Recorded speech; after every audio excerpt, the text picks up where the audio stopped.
ప్రార్థన చేసుకుందాం. దేవ వాక్యం ద్వారా మీరు మాట్లాడమని తండ్రి దేవ, నీ జ్ఞానం మాకు దయచేయండి. యేసుప్రభు నీ గురించి మాకు ఇంకా నూతనమైన మర్మాలు మాకు తెలియపరచండి. యేసుప్రభు మీరు మా హృదయంతో మాట్లాడండి. మా కుటుంబాలను తండ్రి దేవ నీ వాక్కు ద్వారా మార్చమని యేసుక్రీస్తు నామమున అడుగుతున్నాను తండ్రి. ఆమేన్. హల్లెలూయా, హల్లెలూయా. లాస్ట్ టైం నేను చెప్పినాను యోసేపు గురించి చెప్పినాను.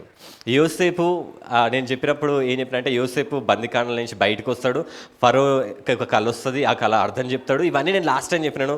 చెప్పుకుంటా మంచి సమరయన్ కథ కూడా చెప్పినాను. మనం ఎవరిలా ఉండాలంటే మంచి సమరయన్ లాగా ఉండాలి, సేవ చేయాలని చెప్పినాను. అట్లయితే ఈ 2 స్టోరీస్ నేను చూస్తే VBSలో ఈ వారం VBS అయింది. ఈ వారం VBSలో అక్కడ కూడా యోసేపు కథనే చెప్పారు, మంచి సమరయన్ కథనే చెప్పారు. హల్లెలూయా. నాకైతే మస్తు అనిపించింది. నేను ఏదైతే వాక్యం చెప్తున్నానో VBSలో సామన్న స్వీటక్క వాళ్ళు కూడా అదే కథల్ని వాళ్ళు కూడా పిల్లలకు చెప్తా ఉన్నారు. అంటే దేవుడు ఒకటే ఆత్మ ఇస్తూ ఉన్నాడు, ఒకటే నడిపింపు ఇస్తూ ఉన్నాడు. హల్లెలూయా. నాకైతే మస్తు సంతోషం అనిపించింది. నాకు దేవుడు ఎట్లా అంటే నేను లాస్ట్ ఇయర్ నేను యోసేపు స్టార్ట్ చేసి చెప్తా ఉంటే మధ్యలో ఆపేసినాక న్యూ ఇయర్కి నాకు వాగ్దానం కూడా యోసేపుదే వచ్చింది. అంటే దేవుడు ఖచ్చితంగా చెప్తున్నాడు. ఏమని చెప్తున్నాడంటే, ఈ వాక్యము నెరవేరుతుంది. హల్లెలూయా. ఈ వాక్యము ఆయననే ఇస్తుండు, పరిశుద్ధాత్మ ద్వారా దేవుడే స్థిరపరుస్తుండు ఈ వాక్యము. కాబట్టి వాక్యం ఇన్నోళ్ళు వాక్యంని నమ్మండి, స్థిరంగా నమ్మండి. కళలు వస్తే ఆ కళల్ని కూడా నమ్మండి. హల్లెలూయా. మీరేం చేయండి అంటే సేవకు కూడా వెళ్ళండి. ఎవరిలా ఉండాలి? మంచి సమరయంలా ఉండాలి. ఎవరిలా ఉండాలి? మనం మంచి సమరయుడు ఏం చేసిండు? అక్కడ బాధలో ఉన్నోడిని చూసిండు, వెళ్ళి గాయంలను కట్టిండంట. హల్లెలూయా. మనం కూడా ఏంటంటే లోకంకి వెళ్ళి సేవ చేస్తూ ఉండాలి. మనం ఎప్పుడు ఇంట్లోనే ఉండొద్దు. మనం యేసుక్రీస్తు ప్రభు గురించి చెప్తూ ఉండాలి. లోకం నశించిపోతుంది, లోకం బాధలలో ఉంది. కాబట్టి మనం ఏం చేయాలంటే విడుదలిచ్చే యేసుక్రీస్తుని వాళ్ళకి పంచుతూ ఉండాలి. మనం చెప్తా ఉండాలి, యేసుక్రీస్తు నమ్ముకోనికి స్వస్థత వస్తుంది, యేసుక్రీస్తు నమ్ముకోనికి విడుదల వస్తుందని. హల్లెలూయా, హల్లెలూయా. ఎందుకంటే కొన్ని ఆశీర్వాదములు, కొన్ని విజయములు, కొన్ని విడుదలలు నువ్వు ఇతరుల కోసం చేసినప్పుడు నీకు వస్తాయి. హల్లెలూయా, హల్లెలూయా. కొన్ని జీవితంలో ఆగిపోయి ఉన్నాయేమో, అవి ఎప్పుడు వస్తాయి అంటే నువ్వు వేరేటోళ్ళకి ఎప్పుడైతే నువ్వు సువార్త ప్రకటిస్తావో, వేరేటోళ్ళకి ఎప్పుడైతే నువ్వు ప్రార్థన చేస్తావో వాళ్ళ కోసము, అప్పుడు దేవునికి అవి ఇస్తాడు. హల్లెలూయా. యోబు జీవితంలో కూడా యోబుని మనం చూస్తాం. యోబు అంత కుమార్తెలు చచ్చిపోతారు, ఆస్తంతా పోతుంది, అన్ని భార్య కూడా వదిలేసి వెళ్ళిపోతుంది, ఒళ్ళంతా కురుపులు వచ్చేస్తాయి. ఇంత బాధతో అనుభవిస్తూ ఉంటాడు. ఒక రోజు వస్తుంది, ఆయన ఏం చేస్తాడంటే దేవుడు వచ్చి చెప్తాడు, నీ ఫ్రెండ్స్ కోసం నువ్వు ప్రార్థన చేయి, నీ స్నేహితుల కోసం నువ్వు ప్రార్థన చేయి, నేను నిన్ను స్వస్థపరుస్తా అంటాడు. హల్లెలూయా. దేవుడు ఎవరి కోసం ప్రార్థన చేయమన్నాడు? నీ కోసం నువ్వు ప్రార్థన చేసుకోవాలడా? కాదు, నీ స్నేహితుల కోసం ప్రార్థన చేయి, నిన్ను స్వస్థపరుస్తా అంటాడు. ఆయనే ఓ దేవా నా స్నేహితులను మార్చు దేవా అని చెప్పి వాళ్ళ కోసం ప్రార్థన చేస్తాడు. ఈయనంతా మంచిగా అయిపోతాడు. హల్లెలూయా. సొలొమోన్కి జ్ఞానం ఇస్తాడు కదా దేవుడు. సొలొమోన్ జ్ఞానం ఎందుకు అడుగుతాడు తెలుసా? దేవా, ఈ ఇజ్రాయెల్ ప్రజలందరికీ న్యాయం తీర్చడానికి దేవా నాకు జ్ఞానం దయచేయి దేవా అంటాడు. హల్లెలూయా. ఎవరి కోసం అడుగుతాడు? జ్ఞానమైనే. అప్పుడు దేవుడు ఇంప్రెస్ అవుతాడు. ఓ సొలొమోను, నువ్వు జ్ఞానము ఇజ్రాయెల్ కోసం అడుగుతున్నావు, నీ జ్ఞానం ఒకటే కాదు, ఆస్తులు అంతస్తులు అన్ని రాజ్యాలు నీకే ఇచ్చేస్తా అంటాడు. హల్లెలూయా. సొలొమోను ఎవరి కోసం అడిగాడు? ఆయన కోసం అడిగినా? దేవా నా జ్ఞానం ఈ దేవా ఆస్తులు అంతస్తులు సంపాదించుకోవాలన్నాడా? దేవా నా నీ ప్రజలు అంటాడు, నీ ఇజ్రాయెల్ ప్రజలకు న్యాయం తీర్చటకు నాకు జ్ఞానం దయచేయి అన్నాడు. హల్లెలూయా, హల్లెలూయా. మీ జీవితంలో కొన్ని ఆశీర్వాదాలు ఎప్పుడు వస్తాయంటే వేరేల కోసం ప్రార్థన చేసినప్పుడు. హల్లెలూయా. అందుకోసం నా కోసం ప్రార్థన చేస్తూ ఉండండి మీరు. హల్లెలూయా. చేస్తారా లేదా? నా కోసం చేయండి, దేవుడు మిమ్మల్ని ఆశీర్వదించును గాక. జరెపతు విధవరాలు ఉంటుంది, ఆమె ఏం చేస్తుంది? ఏలియా కోసము లాస్ట్ చివరి రొట్టెలు, చివరి పిండి, చివరి నూనె ఆమె దగ్గర ఉంటుంది. ఏలియా కోసం ఇస్తుంది. ఆమె కడుపు నింపుకొని వాళ్ళ కొడుకు కడుపు నింపుకొని చచ్చిపోదాం అనుకుంటుంది. ఆమె ఏం చేస్తుంది? ఏం కాదు, నేను ఏలియాకు వేరేళ్ళ కోసం ఇస్తా అని చెప్పి ఆమె పిండి, ఆమె నూనెతో రొట్టె చేసి ఏలియాకు మంచిగా పెడుతుంది. ఆ కరువు మొత్తము దేవుడు ఆమెను పోషించాడు. హల్లెలూయా. నువ్వు వేరేళ్ళ కోసం చెయ్యి, దేవుడు నీ కోసం చేస్తాడు. చేస్తాడా లేదా? ప్రార్థన చేస్తారా లేదా? హల్లెలూయా. మనందరం ప్రార్థన చేయను గాక, సేవకు ముందడుగు వేయను గాక. హల్లెలూయా. మనం చూసినాము యోసేపు గురించి చూసినప్పుడు, యోసేపు ఆ ఫరో కలగంటాడు. ఆ ఫరో కల వివరించగానే ఆ ఫరో చెప్పేసినాక ఆ కళను మొత్తం యోసేపు వివరించినాక యోసేపుని ఏం చేసిందంటే ఫరో ఏం చేసిందంట 42వ అధ్యాయంలో ఉంది. మరియు ఫరో తన చేతినున్న తన ఉంగరంను తీసి యోసేపు చేతికి పెట్టి, హల్లెలూయా, ఏం చెప్తున్నంటే ఇప్పుడు యోసేపుకి ఫరో రాజు ఏం చేస్తుందంటే అప్పుడు అన్ని సంవత్సరములు బందీఖానలో ఉన్నాడు, ఒక స్లేవ్ లాగా, ఒక బానిసలాగా బతుకుతున్న యోసేపు ఒకటేసారి యోసేపు చేతికి ఏమని చేసినట్టే, యోసేపు చేతులకు సంకెళ్ళు ఉండే చేతులు, కానీ ఇప్పుడు ఆ యోసేపు చేతికి ఫరో రాజు ఏం చేస్తుందంటే ఆయన ఉంగురం పెడుతున్నట్ట. హల్లెలూయా, ఏం పెడుతుండు? ఉంగురం అంట, అధికారం అంట. తర్వాత వాళ్ళు ఫరోలో వేసుకునే సన్నపు నారబట్టలు, మస్తు కాస్ట్ ఉంటాయి ఇవి, ఆ సన్నపు నారబట్టలు తొలగించి ఆయన మెడకు బంగారు గొలుసేసినంట. ఏమేసినంట? బంగారు గొలుసేసినంట. హల్లెలూయా. తర్వాత ఏమన్నది, తన రెండవ రథం మీద అతన్ని ఎక్కించాను. అంటే ఫరో మొదటి రథం వెళ్తాడు, రెండవ రథం మీద యోసేపు ఉంటాడు. అతన్ని ఎక్కించి వందనం చేయడని అతని ముందర జనులు కేక వేసిరి. హల్లెలూయా. అలా అయితే ఈయన వెళ్తూ ఉంటే అందరు జనాలు ముంగట కొందరు జనాలు ఉరుకుతురు అంట. ఎందుకు ఉరుకుతురు అంటే యోసేపుకి వందనములు చేయండి, యోసేపుకి వందనములు చేయండి అని వందనములు చెప్పుకుంటే ఉరుకుతూ ఉంటే జనాలందరూ చూసిన జనాలందరూ కూడా యోసేపుకి వందనాలయ్యా వందనాలయ్యా అని చెప్తా ఉన్నారంట. హల్లెలూయా. దేవుడు ఎట్లా మార్చిండు కదా, ఈయన అందరికీ వందనాలు చెప్తా ఉండాలి బానిసలాగా, కానీ ఇప్పుడు అందరూ ఏం చేస్తారు? ఈయనకి వందనాలు చెప్తారు. ఈయన కళ వచ్చింది, ఫస్ట్ ఒక కళ వచ్చింది, గుర్తుందా? వాళ్ళ అన్నలు తల్లిదండ్రి ఏం చేస్తారు ఆయనకి? ఆ కళ ప్రకారము కుటుంబం నమస్కారం చేయాలి, కానీ దేవుడు ఏం చేసిండు? ఐగుప్తు దేశమంతా వందనాలు చెప్తుందంట. హల్లెలూయా. నీ దేవుడు అంత గొప్ప దేవుడు. హల్లెలూయా. ఆయనకు అధికారం ఇచ్చిందంట యోసేపుకి అధికారం ఇచ్చి, నువ్వు వెళ్తూ ఉంటే ప్రతి ఒక్కరూ వందనాలు చేస్తూ ఉండాలి నీకు. హల్లెలూయా. వాళ్ళు మోకాళ్ళ నుంచి వందనాలు చేస్తూ ఉండాలి. హల్లెలూయా. నువ్వు కూడా, దేవుడు నీకు కూడా ఆయన ఉంగురం ఇచ్చిండు, ఆయన శరీరం, ఆయన రక్తము, ఆయన వస్త్రం, నీతి అనే వస్త్రం ఇచ్చిండు, ఆయన బంగారం గొలుసులాగా నీకు అభిషేకించినాక యోసేపు ఏం చేసిండు? అక్కడనే కూర్చున్నా బయటికి వెళ్ళినా? బైబిల్లో రాస్తుంది ఐగుప్తు అంతా తిరిగిండంట యోసేపు, తర్వాత అక్కడి నుంచి బయటికి వెళ్ళి. హల్లెలూయా. మనం కూడా దేవుని అభిషేకం పొందుకొని, దేవుని అధికారం పొందుకొని నువ్వు ఎప్పుడైతే బయటికి వెళ్తావో ప్రతి దయ్యపు శక్తి కూడా, ప్రతి శోధనలు కూడా నీ దగ్గరకు వచ్చి ఏం చేస్తాయి? వందనాలయ్యా వందనాలు, నేను వెళ్ళిపోతున్నా, నువ్వు వచ్చినావా, నేను వెళ్ళిపోతున్నా. హల్లెలూయా. ప్రతి ఒక్కటి ఏమవుతుంది? నీకు లోబడుతుంది. హల్లెలూయా. నువ్వు వెళ్ళిన ప్రతి ఒక్కరు, నువ్వు యేసు నామంలో ఆయన ఉంగురం పెట్టుకున్నావు, ఆయన వస్త్రములు ధరించినావు, నీతి అనే వస్త్రములు, నీకు ఆయన అభిషేకించిండు. ఎప్పుడైతే ఆ అభిషేకంతో నువ్వు బయటికి వెళ్తూ ఉంటావో ప్రతి ఒక్కరు అంట నీకు వందనాలు చేస్తూ ఉంటారంట. హల్లెలూయా. హల్లెలూయా.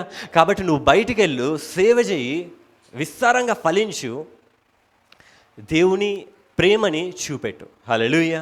యేసుప్రభు ఏమని చెప్తాడంటే, నా శిష్యుల్లాగా మీరు ఎప్పుడు లోకంకి కనపడతారంటే ఎప్పుడైతే లోకంని మీరు ప్రేమిస్తారో. ప్రేమించడం అంటే ఇంట్లో కూర్చోవడం కాదు. వాళ్ళకి ప్రాబ్లమ్స్ ఉన్నప్పుడు వాళ్ళు ఏడుస్తూ ఉంటే వాళ్ళ బాధని నువ్వు మోసి, నువ్వు ఏడుచుకుంటా, నువ్వు కన్నీరుతోని, దేవా వాడిని స్వస్థపరచు దేవా, దేవా ఆమెకు విడుదల దేవా, దేవా ఆమెను బాగు చేయదేవా, నువ్వు ఎప్పుడైతే బాధతో నువ్వు ప్రార్థన చేస్తూ ఉంటావో అప్పుడు హల్లెలూయా నువ్వు ఆయన కుమారులాగా, కుమార్తెలాగా లోకానికి కనపడతావు అంట. హల్లెలూయా. యేసుప్రభు గాయాలు ఎవరి కోసం పొందిండు? రక్తం ఎవరి కోసం కాచిండు? నువ్వు ఎవరి కోసం ప్రార్థన చేయాలి? నా కోసమే నేను ప్రార్థన చేయను బ్రదర్, వేరేల కోసం మేము ప్రార్థన చేస్తా అంటారా? మీరు ప్రార్థన చేయండి, యోసేపు లాగా ఉండండి. ఆయన బయటికి వెళ్ళినప్పుడు అందరు లోబడ్డారంట ఆయనకి. అదే ఫరో రాజు ఇచ్చిన ఆజ్ఞది. హల్లెలూయా. ఈరోజు మనం యోసేపు చూద్దాము. యోసేపుని దేవుడు ఎట్లా ఆశీర్వదించిందంటే, ఆయనే యోసేపు ఆ కళని ఫరో 14 సంవత్సరాల కలగంటాడు. ఏం చేస్తాడు ఫరో? ఒక రాత్రి అనుకున్నప్పుడు ముందు జరిగే 14 సంవత్సరాల కలగంటాడు. ఆ 14 సంవత్సరాల కళ ఏంటంటే, ఫస్ట్ 7 సంవత్సరాలు మస్తు పంట వస్తుంది, తర్వాత 7 సంవత్సరాలు అంతే తీవ్రంగా కరువు వస్తుంది. అయితే ఈ యోసేపు ఏం చెప్తాడంటే ఒక ఐడియా చెప్తాడు. ఏమని చెప్తాడంటే, ఎప్పుడైతే ఈ పంట ఎక్కువ వస్తుందో అప్పుడు ఏం చేద్దామంటే దాచిపెట్టుకుందాం. ఏం చేద్దాం? అప్పుడు దాచిపెట్టుకొని ఎప్పుడైతే తీవ్రంగా కరువు వస్తుందో ఈ దాచిపెట్టుకున్నదంతా ఏం చేద్దామంటే ఈ టైంలో ఇంకో 7 సంవత్సరాలు వాడదాం మనము అని చెప్పి ఆ యోసేపు చెప్తాడు. దీన్ని బట్టి మనం చూసుకుంటే ఒకటి అర్థం చేసుకోవాలి. ఒక ఫామ్లో ఒక టెక్నిక్ ఏంటంటే, ఎప్పుడైతే దేవుడు మనకి అత్యధికంగా సంపాదన ఇస్తాడో, మనకు కావాల్సిన దానికంటే ఎక్కువ ఇస్తాడో అప్పుడు ఏం చేయాలంటే మనం దాచిపెట్టుకోవాలి. ఏం చేయాలి? సేవింగ్స్ చేసుకోండి, తప్పలేదు. ఎందుకంటే యోసేపు అదే చేసిండు. అట్లని చెప్పి కొందరు ఏం చేస్తారంటే ఇంట్లో లేనప్పుడు కూడా సేవింగ్స్ చేస్తూ ఉంటారు. అంత పీస్తనం వద్దు మనకి. హల్లెలూయా. మనకు వచ్చేది 10,000 అనుకో, 10,000 సరిపోతాయి మనకు బతకడానికి, సేవింగ్స్ అవసరం లేదు. దేవుడు ఒకసారి ఏం చేస్తాడంటే ఆకాశంలో నుంచి మన్నా ఇస్తాడు, రోజుకి కావాల్సినంతనే ఇస్తాడంట. ఆ రోజుకి ఎంత కావాలో అంతనే ఇస్తాడంట మన్నా. మండే రోజు ఎంత కావాలో ఆ మండే రాత్రి వరకు ఎంత కావాలో అంతనే వస్తుందంట. ట్యూస్డే రోజుకి రాదు. ఒకవేళ నువ్వు ట్యూస్డే రోజుకి దాచిపెట్టుకున్నావు అనుకో, పురుగులు వచ్చి ఖరాబ్ అయిపోతుంది. మళ్ళీ ట్యూస్డే రోజు పొద్దున మళ్ళీ మన్నా వస్తుంది. అంటే దేవుడు నీకు కొంత ఇచ్చిండు అనుకో, అది అనుభవించి మంచిగా. హల్లెలూయా. కొందరు ఏం చేస్తారంటే 10 రూపాయలు వచ్చినాయంటే 5 రూపాయలు దాచిపెట్టుకుంటారు, 5 రూపాయలు కట్ చేస్తారు. తినరు, సరిగా తినరు, బట్టలు సరిగ్గా కొనుక్కోరు, మంచి ఉండరు వాళ్ళు. ఎందుకు దాచిపెట్టుకోవాలి? పైసలు వచ్చినాయా దాచిపెట్టుకోవాలి, అన్ని వెనకాల వేసేయాలి. 4 రాళ్ళు వెనకాల వేసేయమని చెప్పిరుగా, అందుకోసం వెనకాల వేస్తూ ఉంటారు. ముంగట కూడా వేయాలి కొన్ని. హల్లెలూయా. అన్ని రాళ్ళు వెనకాల వేస్తే ఎట్లా?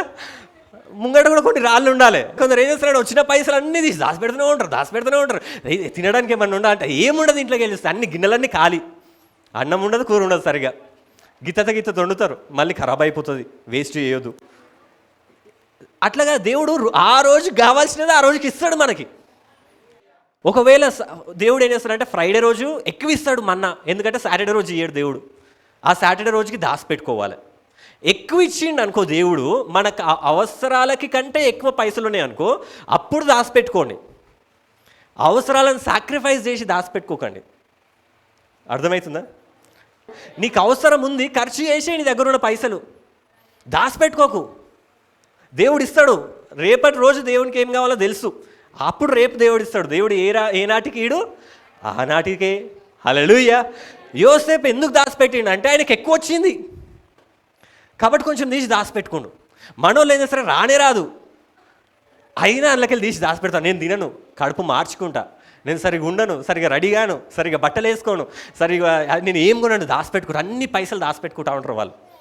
ఒకడు నేను ఇట్లనే చూసిన, ఒక రోడ్డు మీద ఒకసారి ఒక పేదోడు అంటే భిక్షగాడు చచ్చిపోయాడు. రోజు ఎండలు అడుక్కునేటోడు భిక్షగాడాడు. వాడు చచ్చిపోతే వాడిని తీద్దామని చెప్పి వాడిని శవంని తీస్తే కింద ₹1,00,00,000 నగదు దొరికిందంట. ₹1,00,00,000 అంట పైసలు. ఏం చేస్తున్నాడు వాడు? ₹1,00,00,000 బిల్డింగ్లు కట్టుకోవచ్చుగా వాడు. మనకి ఇస్తే అయితే 2-3 బోడుపల్ల ల్యాండ్లు కొనేస్తాం మనం. ల్యాండ్లే కాస్ట్ పెరుగుతుంది, ముందే బంగారం కాస్ట్ కూడా పెరుగుతుంది. ₹1,00,00,000 దాని మీదే వండుకుంటుండ్రు రోజు. ఏమన్నా లాభమా? పైసలు ఎక్కువ ఉన్నాయి అనుకో, దాచిపెట్టుకో, ఏం కాదు. కానీ బిచ్చం ఎత్తుకోవడం ఎందుకు ఎండలా? ₹1,00,00,000 మంచిగా బతుకొచ్చాడు, తెలివి లేదు. ఉన్నాయి కదా పైసలు అని చెప్పి అన్నీ దాచిపెట్టుకోకండి. కాబట్టి మీరు ఏం చేయండి అంటే, మీకు దేవుడిని అడగండి. దేవుడు ఏ రోజుకి ఆనాటికే ఇస్తున్నట్టే, దేవా 10,000 ఇచ్చినవా చాలు, ఈ నెల మొత్తం హ్యాపీగా ఉంటా. దేవా 20,000 ఇచ్చినవా చాలు, ఈ నెల మొత్తం హ్యాపీగా ఉంటా. దేవా 1,00,000 ఇచ్చినవా ఇంకా అద్భుతము, 50,000 దాచిపెట్టి కూడా 50,000 ఖర్చు చేస్తాం. హల్లెలూయా. ఎవరికన్నా అవసరమైతే ఇవ్వండి, అవసరమైన వాళ్ళకి ప్రేమించండి. హల్లెలూయా. యోసేపు అదే చేసిండు. ఏం చేసిండంటే ఆయన సమకూర్చిందంతా ఫస్ట్ దాచిపెట్టిండంటే, ఎందుకంటే కరువు రాబోతుంది కాబట్టి. అట్లా ఎప్పుడైతే నీకు ఎక్కువ వచ్చిందో అప్పుడు ఏం చేయాలంటే దాచిపెట్టుకో. తర్వాత ఏం చేసిండంటే యోసేపు, దేవుడు ఎంత గొప్ప దేవుడు అంటే, ఇది నాకు మస్తు నచ్చుతుంది ఇది. తర్వాత దేవుడు అధికారం ఇవ్వడమే కాదు, నెక్స్ట్ ఇమీడియట్ థింగ్ ఏం చేసిండంటే, మరియు ఫరో యోసేపునకు జెప్నప్పా నెహు అని పేరు పెట్టినంటే, దాని అర్థం ఏంటంటే దేవుని మర్మాలు చేయువాడని. ఎందుకంటే కళలు అర్థం చెప్పించింది కాబట్టి. అతనికి ఓను యొక్క యాజకుడైన పోతిఫరు కుమార్తెయగు అసెనతు నిచ్చి పెళ్లి చేసాను. హల్లెలూయా. ఈయన ఏం చేసిండంటే, ఫరో ఏం చేసిండంటే, నెక్స్ట్ అధికారం ఇచ్చిన నెక్స్ట్ సెకండే ఆయనకు పెళ్లి చేసిండంట. ఈయనకి ఇప్పుడు 30 సంవత్సరాలు, పెళ్లి లేకుండా ఉన్నాడు. యోసేపు కూడా 30 సంవత్సరాల వరకు కుటుంబం, ఆయనకి 17 సంవత్సరాలకి ఆయనే అమ్మేయబడ్డాడు. 17 సంవత్సరాల వరకు ఆయన కుటుంబం ఉంది. ఆయన ఒక ప్రేమించే తండ్రి ఉన్నాడు, ఇంకా ఒక చిన్న తమ్ముడు ఉన్నాడు బెన్యామీను అని. మస్తు ప్రేమిస్తాడు బెన్యామీను అని. ఒక 17 సంవత్సరాలకి ఏమైందంటే ఆ కుటుంబంని వదిలేయాల్సి వచ్చింది. ఆ కుటుంబంకి దూరంగా బతికిండు. సైతాన్ ఏం చేస్తాడంటే కుటుంబాన్ని విడదీస్తూ ఉంటుంది. యోసేపు ఆయన కుటుంబంతో ఉండే, అన్నలతో ఉండే, తన ప్రేమించే తండ్రితోని, తన ప్రియమైన తమ్మునితోని, బెన్యామీనుతోని ఉన్నప్పుడు సైతాన్ ఏం చేసిందంటే శ్రమ తీసుకొచ్చింది, కుటుంబం నుంచి దూరం చేసింది. ఒక్కడే 13 సంవత్సరాలు, 17 సంవత్సరాల నుంచి 30 సంవత్సరాల వరకు యోసేపు ఒక్కడే ఉన్నాడు. ఆయనకు ఎవ్వరు బాగున్నవాడేటోళ్ళు లేరు. ఒక తల్లి లేదు, తండ్రి లేదు, అన్న లేదు, తమ్ముడు లేడు, భార్య లేదు, పిల్లలు లేరు, ఎవ్వరు లేరు. అట్లాంటి టైంలో దేవుడు ఏం చేసినట్టే 30 సంవత్సరాలకి ఆయనను గుర్తు చేసుకున్నట్ట. గుర్తు చేసుకొని దేవుడు ఏం చేసిండంటే ఆ కుటుంబంని మళ్ళిస్తుండు. ఇప్పుడు ఏంటంటే ఆయనకి పెళ్ళి చేస్తుండు. హల్లెలూయా, హల్లెలూయా. ఏం చేస్తుండు? ఆయనకి పెళ్ళి అవుతుంది. ఎవరు అంటే పోతిఫర్, అంటే తోపు ఆయనే ఆ టైంలో. ఫరో కింద ఉంటారు వీళ్ళందరూ లీడర్స్ అని. ఆయన ఒక యాజకుడు, అంటే దేవునిలా ఉండు కదా. ఈయన కూడా ఒక సూర్యదేవుని ఆరాధించే కుటుంబం అది. అలాయితే ఆమెని తీసుకొచ్చి ఈ యోసేపుకి పెళ్ళికి ఇచ్చిందంట. ఈయన పెళ్ళి చేసుకున్నంట. ఎవరు? యోసేపు. పెళ్ళి చేసుకున్నాక అందరికి చిన్న చిన్న కోరికలు ఏమిటాయంటే, ఏముందిరా నాకు ఒక పెళ్ళి, 2 పిల్లలు ఉంటే చాలంటారు కదా. మామూలుగా ఎవరన్నా అడిగితే ఏముందిరా పెళ్ళి, 2 పిల్లలు ఉంటే చాలంటారు కదా. దేవుడు కరెక్ట్ 2 పిల్లల్ని ఇచ్చిండు ఆయనకి. ఫస్ట్ ఒక కుమారుడు పెడతాడు. ఆయన పేరు ఏం పెడతాడు అంటే మనస్సే అని పెడతాడు. మనస్సే అంటే నా బాధను మొత్తం మర్చిపోజేసిండు. అంటే ఏదైతే కుటుంబం ఆయన కోల్పోయిండో ఆ కుటుంబం మళ్ళీ వచ్చింది. నా బాధను మొత్తం మర్చిపోయి చేసిన దేవుడు అని చెప్పి మనస్సే అని పేరు పెడతాడు.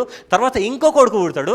అప్పుడు ఎఫ్రాయిము అని పేరు పెడతాడు. ఎఫ్రాయిం అంటే నన్ను బాధను మర్చిపోయి చేయడమే కాదు, నన్ను అత్యధికంగా ఆశీర్వదించిండు, ఫ్రూట్ఫుల్ చేసిండు, నన్ను ఫలింపజేసిండు దేవుడు అని చెప్పి 2 కొడుకులు పుట్టగానే ఆయనే పేర్లు అట్లా పెడతాడు. దేవుడు ఎప్పుడన్నా కానీ కుటుంబాలని కట్టడానికే చూస్తాడు. సైతాన్ విడదీయాలని చూస్తుంది. కుటుంబాలను దేవుడు ఏం చేస్తాడు? కట్టడానికి. దేవుడు కూడా విడాకులు అసలు దేవుని ప్లానే కాదు చెప్పాలంటే. విడదీయడం దేవుని ప్లాన్ కాదు. దేవుడు జతపరిచే దేవుడు.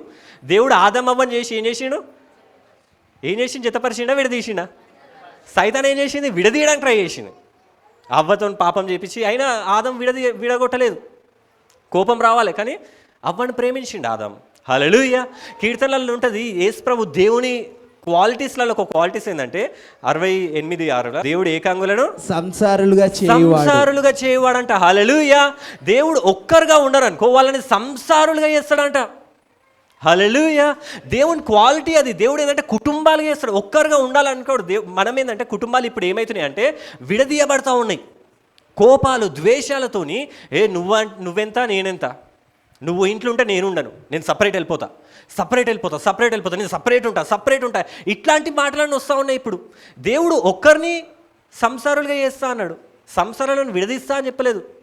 హల్లెలూయా, హల్లెలూయా. తర్వాత ఏముంది దాంట్లోనే? ఆయన బంధింపబడిన వారిని విడిపిస్తాడంట. ఆయన వారిని వర్ధిల్ల యోసేపుని అదే చేసిండు. ఏకాంగునిగా ఉండే యోసేపుని సంసారిగా చేసిండు. బంధింపబడిన ఉన్న యోసేపుని వర్ధిల్ల చేసిండు. హల్లెలూయా. నీ దేవుడు ఎట్లాంటి దేవుడు అంటే వర్ధిల్ల చేసే దేవుడు. నీ దేవుడు సంసారులుగా చేశాడు. ఏకాంగులుగా ఉన్న, అంటే ఒక్కరుగా ఉన్న వాళ్ళని దేవుడు ఏం చేస్తాడంటే సంసారులుగా చేస్తాడంట. హల్లెలూయా. దేవుడు కుటుంబం అంటే దేవునికి మస్తు ఇష్టం. కుటుంబం గొడవలు ఇచ్చినా కానీ మీరు గుర్తుపెట్టుకోండి, విడిపోవద్దు. గొడవలు వచ్చినా కానీ కలిసి ఉండాలి. దేవుడు కలిసి ఉండడానికే ఇష్టపడతాడు. సహోదరులు ఐక్యత కలిగి ఉండట ఎంతో మేలు, ఎంతో మనోహరము. దేవునికి కలిసి ఉండడం అంటే ఇష్టం. సైతానికి ఏంటంటే విడగొట్టడం అంటే ఇష్టం. సైతాన్ ఎప్పుడు కూడా విడగొట్టాలి, అన్ని కోపాలు తీసుకొస్తూ ఉంటుంది. వాళ్ళు అంటారు నువ్వు ఉంటే నేను ఇంట్లో ఉంటా, నువ్వు వెళ్ళిపో, లేకపోతే నేను వెళ్ళిపోతా, నేను సపరేట్ ఉంటా, నాకు పైసలు వస్తున్నాయి, నేను ఉంటా, నేను జీవించగలుగుతాను, నేను ఒక్కరిని బతకగలుగుతా. ఇట్లాంటి మాటలన్నీ ఎక్కడి నుంచి వస్తాయి అంటే దేవుని దగ్గర నుంచి రావు. దేవుడు ఎప్పుడైనా కలపాలని చూస్తాడు. హల్లెలూయా, హల్లెలూయా. మీ కుటుంబంలో ఒకవేళ ప్రాబ్లమ్స్ ఉన్నాయి అనుకో, యేసు ప్రభువా నువ్వు కలుపుదేవా అని ఆయన అడిగితే ఆయన కలుపుతాడు మీ జీవితాలని, మీ కుటుంబాలని. ఎన్నో కుటుంబాలు లోకంలో చూస్తే ప్రేమ లేదు, భార్యాభర్తల మధ్యలో ప్రేమ లేదు, పిల్లల మధ్యలో ప్రేమ లేదు. భార్యలు ఇప్పుడు కుటుంబాలు ఏమైనా కలిసి ఉంటున్నాయా? పెళ్ళిళ్ళు ఏమైనా మంచిగా ఉంటున్నాయా? ఇప్పుడు చూస్తే ఏం ఫేమస్ అవుతున్నాయి మొత్తం లోకంలో? కుక్కర్స్, డ్రమ్ములు. వాడిని కోపం వస్తే వాడిని ప్రేమిస్తలేరు. వాడిని కుక్కర్, అన్నం వండే కుక్కర్లోనే వాడిని అట్లనే దురుస్తున్నాయి. ఒక ఆమెను పెట్టింది నేను డ్రమ్ములలో వేయడము, హనీమూన్కి అని చెప్పి ఆడ నదులలో తోసేయడము. ఏం చేస్తారు? సైతాన్ విడదీస్తుందా కలుపుతుందా? పిల్లలు కూడా ఏం చేస్తున్నారు అంటే మొన్న ఒకడు పబ్జీ ఆడుతూ ఉన్నాడు, అంటే గేమ్ ఆడుతున్నాడు. వాళ్ళ మమ్మ వచ్చి ఫోన్ గుంజుకొని అటు వెళ్ళాం కానీ తీసుకెళ్ళి ఏదో పెద్దది తీసుకెళ్ళి రాయి తీసుకెళ్ళి తల మీద వేసేసిండ, చచ్చిపోయినంట. కుటుంబాలు విడిపోతున్నాయా కలుస్తున్నాయా? ఈ మధ్య పెళ్లి చేసుకోవాలంటే నిజంగా భయపడుతున్నారు మనుషులు. మా ఫ్రెండ్స్ నిజంగా లిటరల్గా భయపడుతున్నారు. వాళ్ళు పెళ్లి చేసుకోవాలంటే, కలవడానికి, అంటే జతపరచబడడానికి భయపడుతున్నారు. ఎందుకంటే సైతాన్ అట్లా ఈ లోకంని తయారు చేస్తుంది. కానీ నీ దేవుడు ఉన్నాడు, నీ యేసుక్రీస్తు ప్రభు ఉన్నాడు, ఆయనకు శక్తి ఉంది కలిపేది. హల్లెలూయా, హల్లెలూయా. ఎవరైతే విడిపోతున్న కుటుంబాలకి యేసుక్రీస్తు ప్రభు ఎప్పుడైతే వాళ్ళ జీవితాలలో ఉంటారో వాళ్ళు కలపబడును గాక. హల్లెలూయా. యోసేపుని కలిపిండా లేదా? సైతాను కుటుంబం నుంచి దూరం చేసింది, దేవుడు ఇంకో కుటుంబానికి దగ్గర చేసిండు. హల్లెలూయా. దేవుడు అట్లా చేస్తూ ఉంటాడు. ఆయనకి కుటుంబం అంటే మస్తు ఇష్టం. ఆయన అందుకోసమే నేను తండ్రిని, మీరు కుమారులు అంటే ఒక కుటుంబంకి చెప్తూ ఉంటాడు. నేను భర్తని, మీరు భార్య, ఇట్లాంటివి చెప్తూ ఉంటాడు ఆయన. ఎందుకు అంటే ఒక కుటుంబంని అరేంజ్ చేస్తూ ఉంటాడు ఆయన. కుటుంబంలాగా చూస్తూ ఉంటాడు మనల్ని. బ్రదర్స్ అండ్ సిస్టర్స్ అంటూ ఉంటాడు. ఎందుకు మనం ఒక కుటుంబం, వేరే కుటుంబం కాదు, అక్క చెల్లెళ్ళు, అన్న తమ్ముళ్ళు ఇట్లా. హల్లెలూయా. మనల్ని ఒక కుటుంబంలాగా చూస్తూ ఉన్నాడు. యోసేపు కథ ఇచ్చిండు. ఈ వారం నేను ఈరోజు చెప్పాలనుకునేది ఏంటంటే, ఒక కుటుంబం మంచిగా ఉండడానికి ఆయన కృప కావాలి. హల్లెలూయా. ఈ కాలంలో కుటుంబాలన్నీ ఆగమవుతూ ఉన్నాయి. భార్య భర్తలలో ప్రేమ పోతుంది. హల్లెలూయా. ఎఫెసీలకు రాసిన పత్రికలో ఉంటుంది, మనకి దేవుడు ప్రతి ఒక్కటి కూడా బైబిల్లో రాసి పెట్టిండు. ఇది గుర్తుపెట్టుకోండి. మన సంఘంలో ఉన్న వాళ్ళందరూ కూడా ఈ వాక్యము ఉన్నట్టు జీవించును గాక. ఎందుకంటే ఆ వాక్యంలో ఒక భార్య ఎట్లా ఉండాలి, ఒక భర్త ఎట్లా ఉండాలో కూడా రాసింది. భార్యలు రాసేటప్పుడు ఎఫెసీలకు రాసిన పత్రికలో 5వ అధ్యాయం ఉంది. ఏమని రాసిందంటే, స్త్రీలారా ప్రభువునకు వలె మీ సొంత పురుషులకు లోబడి ఉండుడి. బైబిల్ చెప్తుంది ఏమంటే, స్త్రీలంట, భార్యలంట, ఇది ఒక ఫామ్లో కుటుంబాల్లో ఫస్ట్ భార్య భర్తలు మంచిగా ఉండాలి. వాళ్ళు భార్యాభర్తలు మంచిగా ఉండాలంటే స్త్రీలు ఏం చేయాల్సిన వాళ్ళది ఏంటంటే, దేవుడు ఒక ఫామ్లో పెట్టిండు. స్త్రీలు చేయాల్సిన పని ఏంటంటే, వాళ్ళ పురుషులకి, సొంత పురుషులకి, క్రీస్తుకి, యేసుక్రీస్తు ప్రభువునకు లోబడినట్టు లోబడి ఉండాలంట. అంటే నువ్వు యేసుక్రీస్తు ప్రభుకి ఎట్లయితే లోబడి ఉంటావో, యేసుక్రీస్తు ప్రభుని ఎట్లయితే చూస్తావో, నువ్వు కూడా భర్తను అట్లనే చూడాలంట. హల్లెలూయా. అట్లా చూస్తారా? ప్రభువుని చూసినట్టు చూస్తారా భర్తల్ని? యేసు ప్రభుని చూసినట్టు చూస్తారా? నిజంగా చూస్తారా భర్తల్ని? కానీ బైబిల్ ఏం చెప్తుంది? ఎట్లా చూడాలంట?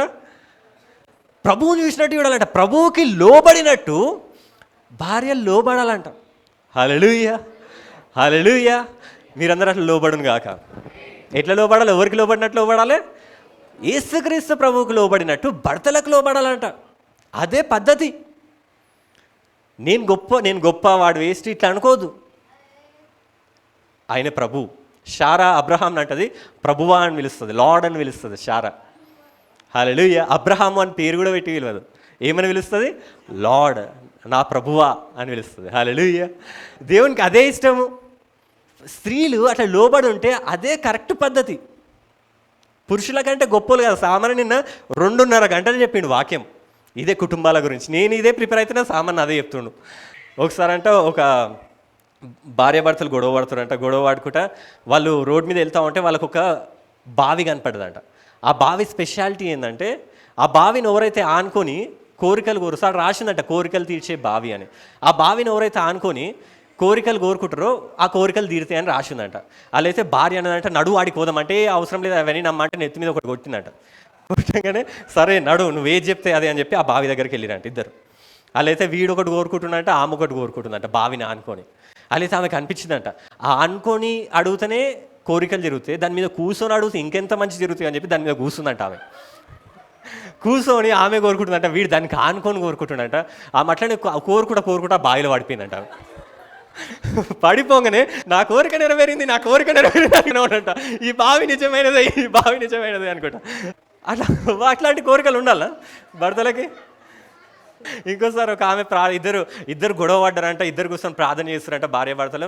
భార్య అడుగుతుందంట, దేవా నీతో భరించలేను దేవా నన్ను తీసుకోవు దేవా అంటే, వాడు పక్క నుండి యేసుక్రీస్తు నామములో ఆమేన్ అన్నాడంట. ఈమె ఎప్పుడైతే నన్ను తీసుకోవో నేను బతకలేను అనగానే ఈ పక్కన ఉన్నాడు యేసుక్రీస్తు నామములో ఆమేన్. మళ్ళీ అడుగుతాడు, దేవా నా ప్రార్థన వినకపోయినా ఏం కాదు దేవా, ఈమె ప్రార్థన ఖచ్చితంగా విను దేవా అన్నాడంట. ఎంత నరకం అనుభవిస్తుండవాడు. హల్లెలూయా. అత్తలు కూడా అదేందో కానీ చెప్పేటప్పుడు పెళ్ళైనాక భార్యలకి కొంగున ముడేసుకొని తిప్పుకో అంటారు. రాంగ్. దేవుడు లోబడమంటే వీళ్ళు ఏం చేస్తారు? నా కొంగున తిప్పుకుంటా వాళ్ళను. ఈ భర్త కూడా చెప్పేటోళ్ళు ఎట్లా చెప్తారు? దాని కంట్రోల్లో లొంగదీయాలి భార్యలని, కంట్రోల్లో పెట్టు. దేవుడు భర్తలని ఏం చేసింది తెలుసా? భర్తలని ప్రేమించమన్నాడు. భార్యలను ఏం చేయాలంట? ప్రేమించాలి. భర్తలు ప్రేమిస్తే ఎంత అద్భుతంగా ఉంటుంది భార్యల్ని. దేవుడు ఎట్లా ప్రేమించమన్నాడు అంటే, క్రీస్తు సంఘంని ఎట్లయితే ప్రేమించిండో అట్లా భర్తలు ఏం చేయాలంటే భార్యల్ని ప్రేమించాలంట. క్రీస్తు సంఘంని ఎట్లా ప్రేమించిండు? ఆయన ప్రాణం ఇచ్చిండు. భర్తలు నిజంగా ప్రాణం ఇచ్చేటట్టు ఉండాలి భార్యల కోసం. హల్లెలూయా. హల్లెలూయా. భార్యల్ని మస్తు ప్రేమించాలి. అదే దేవుడు చెప్పిన పద్ధతి. భార్యలు లోబడాలి. ఎఫెసీయులకు రాసిన పత్రిక చూడండి. అది పురుషులు కూడా తమ సొంత శరీరముల వల్లే ఎట్లా ప్రేమించాలి? సొంత శరీరములను వల్లే ఎట్లా ప్రేమించాలంటే సొంత శరీరం లాగానే అంట. ఇప్పుడు మన శరీరం ఉంది, మన ఈ కాలుకి నొప్పిలేసింది అనుకో, ఈ కాలుకి నొప్పిలేస్తే నొప్పిలేస్తుంది వదిలేసి వెళ్ళిపోతా అని అంటారా? కడుపున వస్తుంది అనుకో అట్లనే వస్తుంది వదిలేస్తా అంటారా? భర్తలు కొందరు అట్లనే ఉంటారు. భార్య అలిగింది అనుకో అది అట్లనే అలిగిపోతుంది, అది లేకపోతే ఏదో ఒకటి అది అట్లనే దాన్ని వదిలేస్తా, అది గయ్యాలది వదిలేస్తా.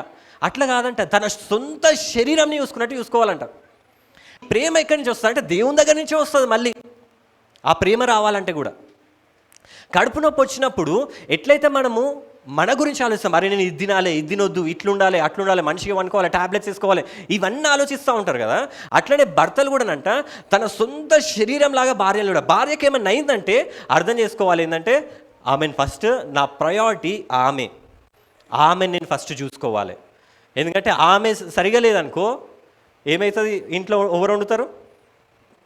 భర్తనే వండుకోవాల్సి వస్తుంది. మనం కాల్ని మర్చిపోయినాం అనుకో, ఒక ఓనికంటే ఒకసారి కాలుకి ముళ్ళు గుచ్చుకుందంట. ముళ్ళు గుచ్చుకుంటే వాడు ముళ్ళే కదా పోతావని అని చెప్పి అట్లనే ఫ్లై తీసుకున్నంట, టీటీ ఇంజెక్షన్ తీసుకోలేదంట, అది సెప్టిక్ అయిందంట. కొన్ని రోజులు అయినాక కాలు కట్ చేసిరంట. భార్యను కూడా పట్టించుకోలేదనుకో అట్లనే కట్ అయిపోతాయి అన్ని. హల్లెలూయా. భార్య మంచి లేదనుకో భర్త ఆలోచించాలి. ఎట్లా ఆలోచించాలంటే ఇది నా శరీరము. బైబిల్లో ఏమని రాసిందంటే సొంత శరీరములను వలె తమ భార్యలను ప్రేమింపబద్దులై ఉన్నారు. తన భార్యను ప్రేమించువాడు తన్ను ప్రేమించుకొనుచున్నాడు. ఇంకా తన శరీరంను ద్వేషించిన వాడెవడునూ లేడు, ఎవ్వరు లేరు నిజంగానే. కానీ ప్రతి వాడును దానిని పోషించి సంరక్షించుకొనును. మనం క్రీస్తు శరీరమునకు అవయములై ఉన్నాము గనుక అలాగే క్రీస్తు కూడా సంఘమును పోషించి సంరక్షించుచున్నాడు. ఈ హేతువు చేత పురుషుడు తన తండ్రిని తల్లిని విడిచి తన భార్యను హత్తుకొనును, వారిద్దరును ఏక శరీరమవును. బైబిల్ చెప్తుంది ఏం చెప్తుంది అంటే ఎప్పుడైతే భర్త నా శరీరము ఈమె అని ఎప్పుడైతే అనుకుంటాడో అప్పుడు ఏమవుతుందంటే వాళ్ళు ఏక శరీరం అవుతారంట. హల్లెలూయా. ఈమె వేరు నేను వేరు, ఆమెకు బాధ వస్తే ఆమెను వదిలేస్తే నేను నా పని నేను చేసుకుంటా అని వెళ్ళిపోయారు అనుకో ఏక శరీరం కాదు. ఏక శరీరం అంటే ఏంటంటే ఈమెకు ప్రాబ్లం వస్తే అది నా ప్రాబ్లమే. యేసుక్రీస్తు ప్రభు మనకి భర్త అయి ఉన్నాడు, మనకి పాపం వల్ల అనుభవిస్తున్న శ్రమను చూసి ఆయన ఏమనుకోడు అంటే ఇది నా శ్రమ అనుకొని యేసుక్రీస్తు ప్రభు పరమును వీడి భూమి మీదకి వచ్చి చనిపోయి మన కోసం తిరిగి లేచిండు. హల్లెలూయా. ఆయన ప్రాణం ఎందుకు పెట్టిండు అంటే మనకొచ్చిన శ్రమని ఆయన అనుకుండు ఇది నా శ్రమ అనుకుండు. ఏమనుకుండు ఆయన? యేసు ప్రభు నా శ్రమ. మనము పాపం వల్ల శ్రమలు అనుభవిస్తూ ఉంటే యేసుక్రీస్తు ప్రభు పరలోకంలో ఉండి అరే వాళ్ళే కదా పోని అనుకోలే, కానీ ఆయన అనుకుండు ఇది నా శ్రమ, నేను జయించాలి దీని అని చెప్పి ఆయన భూమి మీదకి వచ్చిండు. ఆయనే మన కోసం పాపంని జయించిండు. హల్లెలూయా. యేసుక్రీస్తు ప్రభులా ఎట్లయితే ఆయనే మన శ్రమని ఆయన శ్రమలా తీసుకుండో మన పాపంని ఆయన భరించిండో భర్తలు కూడా ఏం చేయాలంటే భార్య బాధని వీళ్ళు అర్థం చేసుకోవాలి. హల్లెలూయా. హల్లెలూయా. వాళ్ళకేం కావాలనో వాళ్ళని బుజ్జగిస్తూ ఉండాలి, అప్పుడప్పుడు వాళ్ళని ప్రేమగా చూసుకుంటూ ఉండాలి. హల్లెలూయా. హల్లెలూయా. చిరాకు వాడొద్దు. యాకోబు బైబిల్లో రాహేలు యాకోబు దగ్గరకు వస్తుంది. రాహేల్కి పిల్లలు ఉండరు. రాహేల్కి పిల్లలు ఉండకపోతే యాకోబు దగ్గరికి రాహేల్ వచ్చి ఓ యాకోబు నాకు పిల్లల్ని ఇస్తావా ఇయ్యవా అంటది. ఏమంటది? పిల్లల్ని ఇస్తావా ఏవో నేను జస్సా అంటది. నాకు పిల్లల్ని ఇవ్వకపోతే నేను జస్సా అనగానే యాకోబుకి బైబిల్ రాసింది ఏంది ఆదికాండంలో మస్తు కోపం వస్తుందంట. ఏమంటాడు యాకోబు కోపము రాహేలు మీద రగులుకొని అతడు నేను నీకు గర్భఫలమును ఇయ్యకపోయినా దేవునికి ప్రతిగానున్నా అనెను. యాకోబు అంటుడు ఏమంటాడు అంటే ఓ రాహేలు నేనేమైనా దేవునికి ఏమైనా అడ్డం ఉన్నానా? లేకపోతే పిల్లనిచ్చేది దేవుడు కదా, నువ్వు నన్నెందుకు అడుస్తున్నావు అని చెప్పి గట్టిగా రివర్స్ మాట్లాడినంట. అట్లుండొద్దు భర్తలు ఎప్పుడన్నా కానీ. అంత కోపం అవసరం లేదు. వాళ్ళు ఏదో కోపంలా తెలియక అరుస్తూ ఉంటారు. భర్తలు అట్లా కాదు, ఆలోచించాలి, ప్రేమ ఉండాలి. హల్లెలూయా. సేమ్ ఇదే స్టోరీ ఏమవుతుందంటే సేమ్ హన్నా దగ్గర జరుగుతుంది. ఎల్కానా అనే ఒక ఆయన ఉంటాడు. ఎల్కానా దగ్గర హన్నా వెళ్ళి సేమ్ ఆమె తినకుండా ఏడుస్తూ ఉంటుంది నాకు పిల్లలు లేరు అని. అప్పుడు ఎల్కానా ఏమన్నాడు ప్రేమతోని? ఆమె పెనిమిటి అయిన ఎల్కానా, హన్నా నీవెందుకు ఏడ్చుచున్నావు? నీవు భోజనము మాండ్రియేలా? నీకు మనో విచారం ఎందుకు కలిగినది? 10 మంది కుమారుల కంటే నేను నీకు విశేషమైన వాడను కానా? హల్లెలూయా. యాకోబు ఏమో సేమ్ రాహేల్ వచ్చి అడిగినప్పుడు తిట్టిండు. అదే హన్నా వచ్చి ఎల్కానాని అడిగినప్పుడు ఎల్కానా ఏమంటుండంటే ప్రేమతోని హన్నా నేనేమన్నా నీకేమైనా ప్రాబ్లమా? ఎందుకు ఏడుస్తున్నావు? ఎంత లవ్వింగ్గా మాట్లాడతాడంటే ఎల్కానా, పిల్లలు లేరా నీకు, నేనున్నా కదా, 10 మంది కుమారుల కంటే నేను బెస్ట్ కాదా? హల్లెలూయా. ఎంత లవ్ ఉంది కదా. నీకు పిల్లలు లేకపోతే నేనేం చేయాలనే అంటున్నా. 10 మంది కుమారుల కంటే నేను బెస్ట్ కదా, నేను చూసుకుంటా కదా, నేను ఉన్నా కదా, ఎందుకు బాధపడుతున్నావు అన్న? హల్లెలూయా, హల్లెలూయా. భర్తలు అట్లా మారును గాక. ప్రతి కుటుంబంలో దేవుడు అట్లా ఉండడానికే దేవుడు నియమించిండంట. హల్లెలూయా, హల్లెలూయా. భర్తలు అట్లా ఆగమాగం ప్రేమ లేకుండా ఉండడానికి కాదు, భర్తలు ప్రేమించడానికి ఉన్నారు. సైతాన్ ఏం చేస్తుందంటే వాళ్ళిద్దరి మధ్యలో గొడవలు తీసుకొస్తా ఉంది. ఎప్పుడైతే మనము యేసుక్రీస్తు దగ్గరికి, ఎవరైతే భార్య భర్తలు గొడవ పడుతున్న అట్లాంటి కండిషన్స్ కేసెస్ ఉంటే యేసుక్రీస్తు దగ్గరికి తీసుకురండి వాళ్ళని, దేవుడు వాళ్ళని జతపరుస్తాడంట. హల్లెలూయా, హల్లెలూయా. భర్తలు ప్రేమించే భర్తలుగా మారుతారు, భార్యలు లోబడే భార్యలుగా మారుతారు. హల్లెలూయా. ఇది మార్చేది ఎవరంటే యేసుక్రీస్తు ప్రభువే ఇవన్నీ చేయగలుగుతాడు. హల్లెలూయా, హల్లెలూయా.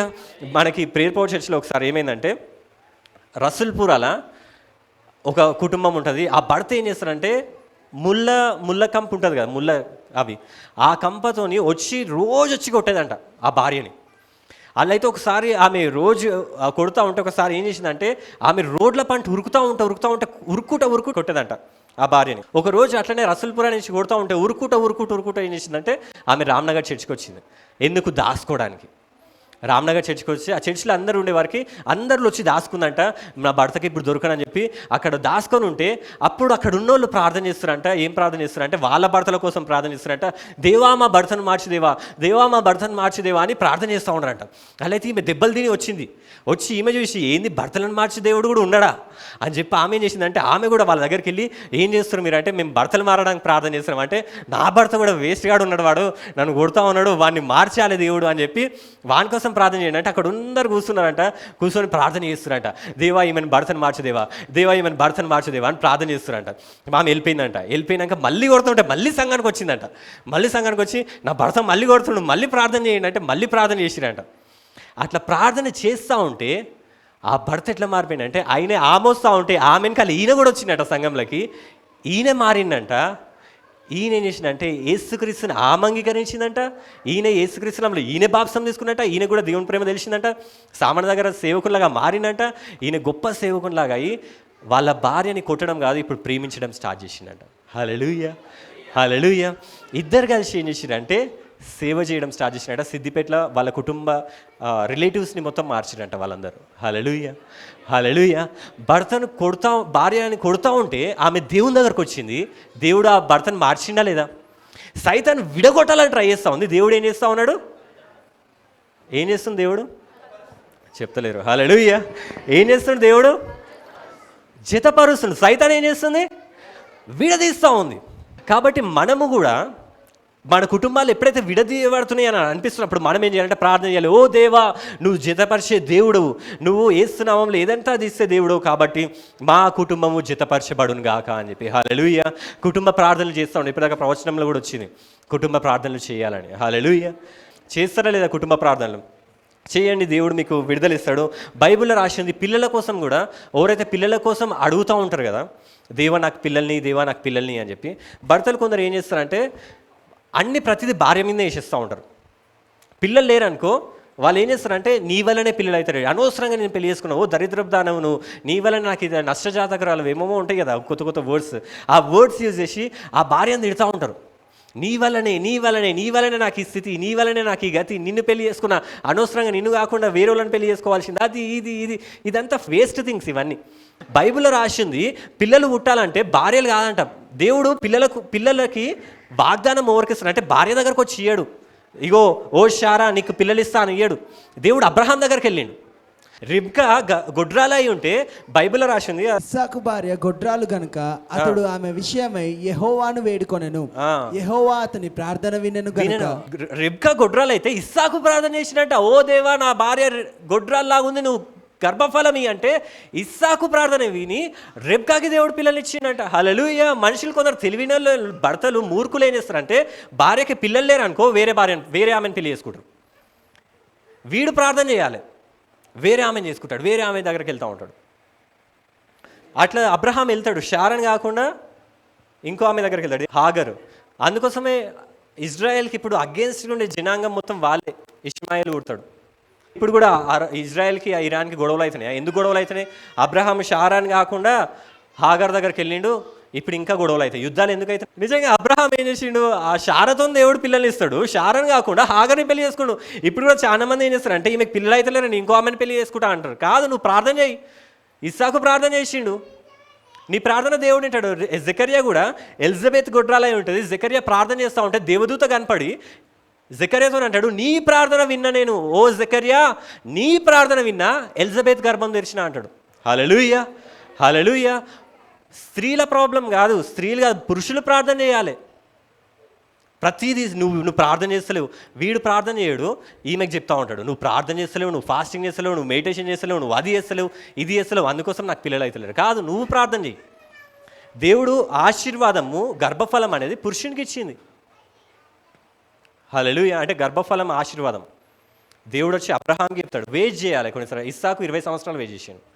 ఆయనకి 40 సంవత్సరాలకు పెళ్ళి అవుతుంది, 60 సంవత్సరాల వరకు వెయిట్ చేసాడు. వేరే ఆమెను పెళ్ళి చేసుకోవాలి ఆయన. కాబట్టి పురుషుల పని పురుషులు చేయాలి, స్త్రీల పని స్త్రీలు చేయాలి, పిల్లల పని పిల్లలు చేయాలి. అదే ఒక కుటుంబం. హల్లెలూయా. వేచి ఉండాలి, ప్రార్థన చేయాలి. యేసునామంలో ప్రతి ఒక్కటి జరుగుతుంది. దేవుడు జతపరిచే దేవుడు, విడదీసే దేవుడు కాదు. నా యేసుక్రీస్తు ప్రభు జతపరుస్తాడు. యోసేపుని జతపరిచిండు. 13 సంవత్సరాలు ఒక్కడిగా ఉన్న యోసేపుని ఒకటేసారి భార్యనిచ్చిండు, పిల్లల్నిచ్చిండు. ఆ భూమి ఫలిస్తూ ఉంది, వీళ్ళు కూడా ఫలించారు అదే టైంలో. ఫస్ట్ 7 సంవత్సరాలలో 2 పిల్లల్ని కనేసిండు ఆయన. ఒకరు మనస్సే, ఇంకొకరు ఎఫ్రాయిం. ఎంత మంచి పిల్లలు అంటే వాళ్ళు అందరూ ఏమని చెప్పుకుంటారు అంటే ఎఫ్రాయిం మనస్సులాగా ఉండాలి, ఎఫ్రాయిం మనస్సులాగా ఉండాలి. ఎఫ్రాయిం వాళ్ళ పిల్లల్ని ఎట్లా ఆశీర్వదిస్తారంటే, ఓ పిల్లారా మీరు కూడా ఎఫ్రాయిం మనస్సులాగా ఉండునుగాక అంటారు. ఎందుకంటే అంత మంచి పిల్లల్ని దేవుడు ఇచ్చిండు, ఆయన యోసేపు అట్లా పెంచిండు. హల్లెలూయా, హల్లెలూయా. కాబట్టి ఇది జ్ఞాపకం చేసుకోండి, ఇది గుర్తు చేసుకోండి. ఏంటంటే దేవుడు ఒకవేళ డిలే చేస్తుండంటే, దేవుడు ఒకవేళ వెయిట్ చేపిస్తుండంటే ప్రార్థన చేయండి. యోసేపు 20 సంవత్సరాలు వెయిట్ చేసి, ఇస్సాకు 20 సంవత్సరాలు వెయిట్ చేసిండు, అబ్రహాం 20 సంవత్సరాలు 100 సంవత్సరాల వరకు వెయిట్ చేసిండు. దేవుడు ఖచ్చితంగా ఇచ్చే దేవుడు, విశ్వసించండి. ఆయన మృతమైనది సజీవులుగా చేసి దేవుడు. ఆయన చనిపోయిన వాళ్ళని, లాజర్ని, ఓ లాజర్ బయటికి రా అంటే లేచొచ్చిండు ఆయన. ఒకసారి చచ్చిపోయిన డెడ్ బాడీ వెళ్తూ ఉంటుంది, యేసుప్రభు ఇట్లా ముట్టుకుంటాడు, ఆ చిన్నవాడు లేస్తాడు. హల్లెలూయా. మనకు విశ్వాసం తక్కువ ప్రార్థన చేయండి. ఓ దేవా నా విశ్వాసం తక్కువ ఉంది, నాకు పిల్లలు లేరు, నాకు బాధ అవుతుంది అంటే దేవుణ్ణి అడుగు విశ్వాసం కోసం.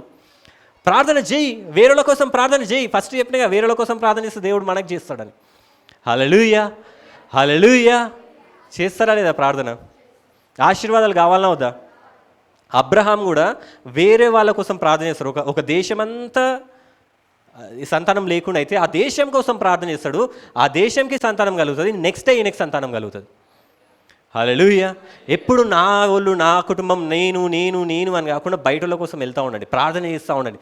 లోకమంతా విడిపోతుంది, లోకమంతా ఇప్పుడు చూస్తూ ఉన్నాం, న్యూస్ అంతా వరస్ట్ ఉంది. పెళ్ళిళ్ళు చేసుకోవడానికి భయపడుతున్నారు, భార్యల వల్ల, భర్తల వల్ల ఇష్టం వచ్చినట్టు తిరుగుతున్నారు అందరూ. సైతాన్ విడదీసుకుంటూ వెళ్తూ ఉంది. మీరు యేసు నామములో జతపరచును గాక. ఫస్ట్ మీ కుటుంబాల కోసం మీరు ప్రార్థన చేసుకోండి. నేను కూడా ప్రార్థన చేస్తున్నాను, మీ అందరి కోసం పేరు పేరు నేను ఒక్కొక్కరి కోసం ప్రార్థన చేస్తూ ఉంటాను. ఇక్కడ ఉన్న వాళ్ళందరూ కూడా ప్రార్థన చేస్తూ ఉంటారు. కాబట్టి మీ కుటుంబాల కోసం ప్రార్థన చేయండి, అందరి కోసం ప్రార్థన చేయండి. ఎందుకంటే దేవుని సేవ ఇంకా ఉంది, అనేకులు నశించిపోతున్నారు. కాబట్టి మనకు ఆ భారం ఉండాలి.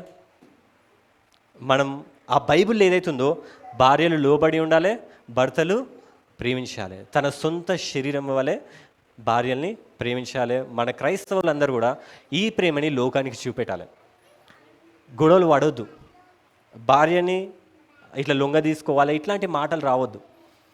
నిన్న సామాన్య ఇస్సరక్క గురించి జ్ఞాపకం చేసుకుంటే, ఇస్సరక్కని గుర్తు చేసుకొని బాధపడి ఏడ్చిండు. వాక్యంలో 2.5 గంటలు చెప్పిండు అన్న. ఇస్సరక్కని జ్ఞాపకం చేసుకొని, అంటే ఆ ప్రేమ చూడండి ఇస్సరక్క మీద. ఆమె ఇస్సరక్క గురించి చెప్పుకుంటే అన్న ఏడుస్తూనే ఉన్నాడు. అంత ప్రేమించిండు ఇస్సరక్కని. ఎందుకంటే దేవుని ప్రేమ అన్న లోపల ఉంది. అన్న ఇస్సరక్కని అందరినీ ప్రేమిస్తూ ఉంటాడు. మన కోసం ఆయన ఏడుచుకుంటా, ప్రార్థన చేసుకుంటా, ఆరోగ్యం బాగాలేకపోయినా తిరుగుతూ ఉంటాడు. హల్లెలూయా. మీలో కూడా ఆ ప్రేమ ఉండును గాక. హల్లెలూయా. మన ఆత్మీయ తండ్రి ఎవరు?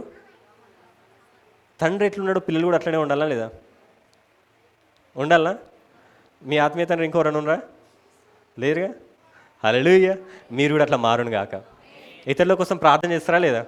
కుటుంబాలను కడతారా లేదా? మీరు ఏం చేయాలి? కట్టాలనా, కూల్చాలనా? గుణవతి అనే స్త్రీ ఏం చేస్తుందంటే తన ఇల్లుని కట్టుకొనును. హల్లెలూయా, హల్లెలూయా. మీరందరూ అట్లా మారును గాక.